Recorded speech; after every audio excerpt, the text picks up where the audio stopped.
अस्सलाम वालेकुम स्टूडेंट। आज का हमारा लेक्चर है एमएस वर्ड में स्टार्ट बटन। तो चले आए स्टार्ट करते हैं। सबसे पहले हमने एमएस वर्ड को ओपन कर लिया, तो ये हमारे पास आज आ रहा है जी एमएस ऑफिस का बटन। तो इसको कैसे यूज़ करना है, आप इसके ऊपर क्लिक करें तो आपके सामने कुछ ऑप्शन अपीयर होंगे। सबसे पहले आपके पास आ रहा है न्यू, उसके बाद ओपन आ रहा है, फिर सेव आ रहा है, save as, print and then उसके बाद आपके पास कुछ ऑप्शन आ रहे हैं। आज हम एक एक करके तफसील से देखेंगे। तो सबसे पहले जब आप अपनी किसी वर्ड की फाइल को ओपन करते हैं तो आपके पास वो फाइल ओपन होती है। तो अगर आपने उस फाइल के अंदर रहते हुए अपनी नई फाइल लेनी हो तो उस वक्त आपको ऑफिस बटन में न्यू का ऑप्शन जो होता है उसकी ज़रूरत पड़ सकती है। ठीक है, अगर आपने वैसे वर्ड को ओपन किया तो आपको नई फाइल लेने की कोई ज़रूरत नहीं। ठीक है, तो फर्ज करें कि मैं ये एक फाइल में काम कर रहा हूँ, इसको मैं थोड़ा सा एक्सटेंड कर लेता हूँ और फिर ये मेरे पास एक फाइल है। अब मैं अपने वर्ड में काम कर रहा हूँ, मैं चाहता हूँ कि मैंने एक और काम करना है, इस काम को मैं बाद में करूँगा। मैंने एक और काम करने के लिए अपनी एक नई फाइल लेनी है। तो नई फाइल लेने के लिए आप ऑफिस बटन में आएंगे, न्यू पर क्लिक करेंगे तो आपके पास रियल कुछ ऑप्शंस आएंगे। ये आपके पास टेम्पलेट्स आ रहे हैं। टेम्पलेट्स का मतलब होता है कि अगर आपको फ़र्ज़ करें वर्ड में काम करना नहीं आता, आपको वर्ड में सीवी नहीं बनानी आती, आपको वर्ड में पेपर्स नहीं बनाने आते, आपको वर्ड में एप्लीकेशन नहीं बनाने आता, तो ये सभी डिज़ाइन आपके पास पड़े हुए हैं, बट ये आपके पास नेट के साथ चलेंगे। इस बात को अपने माइंड में रखना है। ठीक है, अगर आपके पास नेट है तो आप इसमें से किसी भी ऑप्शन पर क्लिक करें तो ये जो एरिया है वो आपको बता रहा है unable to connect to Microsoft Office online. तो अगर आपके पास नेट होगा तो यहाँ पे आपके पास बने बनाए कुछ डॉक्यूमेंट्स आ जाएंगे। तो आपने क्या करना है, यहाँ से उनको क्रिएट कर लेना। अब हमने क्या करना है, हमने नई फाइल लेनी, जस्ट ब्लैंक एंड रीसेंड पर क्लिक करना है। ये ब्लैंक डॉक्यूमेंट है, ठीक है, और उसके बाद हमने इसको क्रिएट कर देना। तो डियर ये हमारे पास नई फाइल आ गई, हम इस पर अपना काम करना स्टार्ट करेंगे। ठीक है, तो उसके बाद आपके पास ऑप्शन आ रहा है ओपन का। तो ओपन का ऑप्शन आप कैसे यूज़ कर रहे हैं, फ़र्ज़ करें कि मैं इस फाइल में काम कर रहा हूँ, अब मैंने कोई फ़ाइल ओपन करनी है, मैं ऑफिस में काम कर रहा हूँ, मैंने कोई भी फ़ाइल ओपन करनी है जो कि मैंने कल या परसों या रिसेंटली कोई भी फ़ाइल सेव करवाई है। तो उस फाइल को ओपन करने के लिए आप इस ऑप्शन में जाएंगे, ओपन पर क्लिक करेंगे। तो जहाँ भी आपने वो फाइल सेव करवाई है उस फाइल को ओपन करने के लिए आपने उसकी लोकेशन का पता होना चाहिए। ये मेरे पास डेस्कटॉप पे एक फ़ाइल पड़ी है डेमो के नेम से, तो मैं इसको ओपन कर लेता हूँ। चाहे इसमें कुछ लिखा है या नहीं लिखा, मेरे पास ये फ़ाइल ओपन होगी। ठीक है, तो ये आपके पास ओपन का ऑप्शन है। उसके बाद आपके पास आ रहा है सेव का ऑप्शन। सेव के ऑप्शन के लिए हम अपने इसको बंद कर देते हैं। सेव फर्ज करें कि मेरे पास ये एक फ़ाइल है, इसमें मैं अपने कॉलेज का नेम लिख देता हूँ, IPS कॉलेज शाहपुर। ठीक है, और इसको मैं थोड़ा सा एक्सटेंड कर लेता हूँ सेंटर में, और इसको मैं थोड़ा सा ये फॉर्मेट भी कर देता हूँ ताकि थोड़ा सा अच्छा लगे। तो ये जी मैंने IPS कॉलेज शाहपुर लिखा है। ये एक फर्ज करें एक अच्छा सा डॉक्यूमेंट है, तो मैं इसको सेव करवा दूँ ताकि कल को अगर मुझे ज़रूरत पड़े तो मैं इसको हार्ड फॉर्म इसका प्रिंट ले सकूँ। तो अपनी फ़ाइल को सेव करवाने के लिए आपने सेव पर क्लिक करना है। जब आप सेव पर क्लिक करेंगे तो आपके पास एक विंडो आ जाएगी। इस विंडो में सबसे पहले वो आपसे पूछेगा कि आपने अपनी फ़ाइल को कहाँ पे सेव करवाना है। ठीक है, तो मैं चाहता हूँ कि ये डेस्कटॉप पे किस नेम से फ़ाइल सेव हो जाए, ये डेमो2 के नेम से फ़ाइल सेव हो जाए।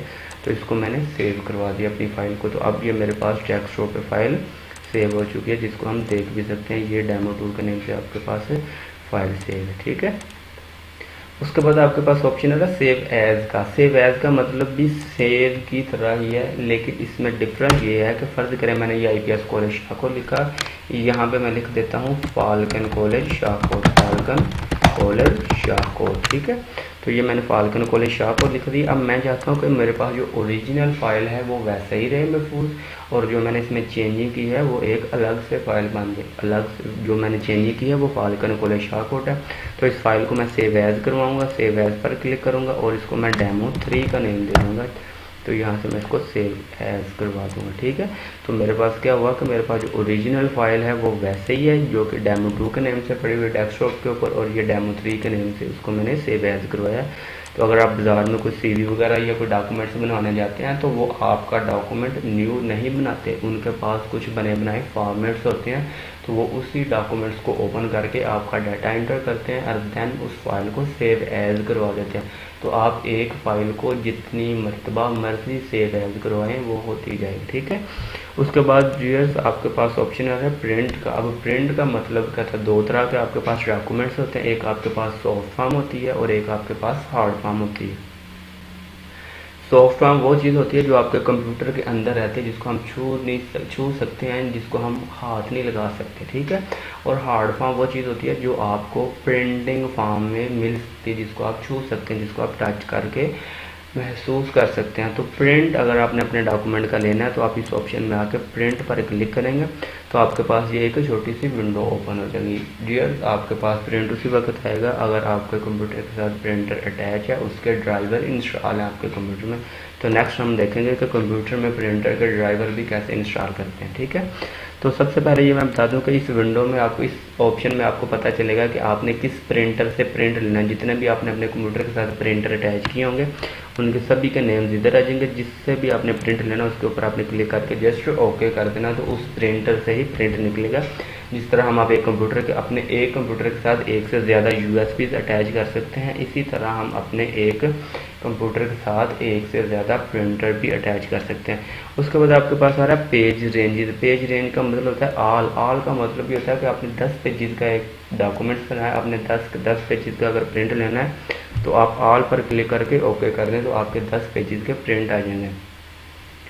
उसके बाद आपके पास आ रहा है करंट पेज। करंट पेज का मतलब ये होता है कि आपके पास दोबारा 10 पेजेस हैं, आप चाहते हैं कि मैंने 7वें पेज का प्रिंट लेना है, 9वें का लेना है या 10वें का प्रिंट लेना है, तो आप अपना कर्सर उस पेज के ऊपर ले जाएं और प्रिंट वाले ऑप्शन में आके करंट पेज को सेलेक्ट करके ओके करेंगे तो जिस पेज के ऊपर आपका कर्सर होगा उसका ही प्रिंट आएगा। उसके बाद आपके पास ऑप्शन आ रहा है सिलेक्शन का। अब सिलेक्शन वाला ऑप्शन शो नहीं हो रहा है, ये मैं आपको शो करवा कर दिखाता हूँ। ये मैं इस पैराग्राफ को सिलेक्ट कर लेता हूँ, इस ऑप्शन में जाकर मैं प्रिंट के ऑप्शन में जाकर ये अब सिलेक्शन वाला ऑप्शन शो हो रहा है, ठीक है। तो आपने कोई भी डॉक्यूमेंट बनाया एक पेजेस का या एक से ज़्यादा पेजेस का, आप चाहते हैं कि जो चीज़ मैंने सिलेक्ट की है जस्ट उसका ही प्रिंट आए, तो आप उतनी चीज़ सिलेक्ट कर लें और आप ओके कर दें तो उस चीज़ का ही प्रिंट आएगा। उसके बाद आपके पास आ रहा है पेजेस। इस ऑप्शन का मतलब ये है कि आपके पास 50 पेजेस का एक डॉक्यूमेंट है, आप चाहते हैं कि मैंने प्रिंट लेना है 10 से 20 तक, तो आप 10 लिख के -20 कर दें तो आपके पास 10 से लेकर 20 तक प्रिंट आ जाएगा, ठीक है। उसके बाद आपके पास एक और ऑप्शन आ जाती है कि अगर आप चाहते हैं कि मैंने अपनी मर्ज़ी से इंडिविजुअल अलग-अलग प्रिंट लेने हैं, साल के तरह आप चाहते हैं कि मैंने 10 का प्रिंट लेना है, 11 का लेना है, 20 का लेना, 33, 44 एंड 39 एंड 49 का प्रिंट लेना, तो आप जिस पेज का भी एड्रेस दें तो काइंडली उसके बाद आप कोमा प्रेस कर दें और इस बात का ध्यान रखें कि जो लास्ट में आपने एड्रेस देना है उसके बाद आपने कोमा प्रेस नहीं करना और ओके कर देना। तो जितने भी पेजेस के आपने एड्रेस दिए हैं उनका प्रिंट आपको इंशाअल्लाह अज़ीज़ मिल जाएगा।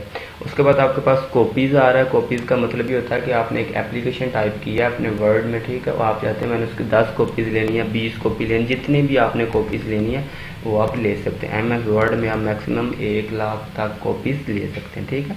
तो ये आपके पास प्रिंट का ऑप्शन है। प्रिंट के ऑप्शन में आपके पास 2 और ऑप्शन आ रहे हैं, क्विक प्रिंट और उसके बाद प्रिंट प्रीव्यू।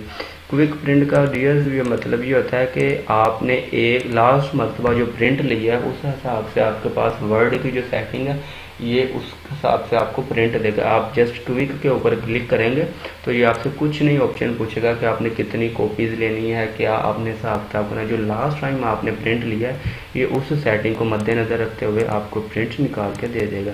उसके बाद आ रहा है प्रिंट प्रीव्यू। प्रिंट प्रीव्यू का मतलब ये होता है कि अगर आपने प्रिंट लेने से पहले अपने डॉक्यूमेंट का एडवांस में नज़ारा करना है, आप चाहते हैं मेरा पेज भी ना ज़ाया हो और मैं ये देख लूँ कि मेरा प्रिंट किस तरह का आएगा, तो आप प्रिंट प्रीव्यू के ऊपर क्लिक करेंगे तो आपका प्रिंट इस तरह का आएगा। नीचे से इतना पेज खाली आएगा और ऊपर से इतनी आपके पास फिलिंग आएगी, ठीक है। उसके बाद लास्ट में आपके पास कुछ ऑप्शन आ रहा है प्रीपेयर। अब प्रीपेयर का मतलब ये होता है ये इतना यूज़ नहीं होता, ठीक है। अपने एक्सपीरियंस की बुनियाद पे मैं कह रहा हूँ कि इतना ये आम रूटीन में यूज़ नहीं होता, ये एडवांस लेवल पे यूज़ होता है, एडवांस लेवल बहुत हाई लेवल पे। वैसे मैं इसका मकसद बता देता हूँ।